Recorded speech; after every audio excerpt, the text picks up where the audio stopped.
Hi, this is John with WTI, and I always had a sensitive skin, so I always need something that's gonna take care of me whenever I'm shaving, and it's gonna be a sensitive gel.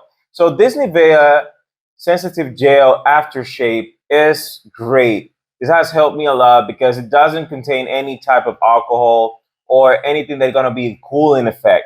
It's just straight out vitamin and aloe vera, and it's gonna be so moisturizing for your face. You're gonna feel like it's helping you. It's not irritating. This has helped me so much when it comes to shaving and feeling secure that I'm not gonna get these crazy razor bumps that I used to get back in the day. And this has been one of the products that has helped me to stop suffering so much from the razor bumps that I used to get back time.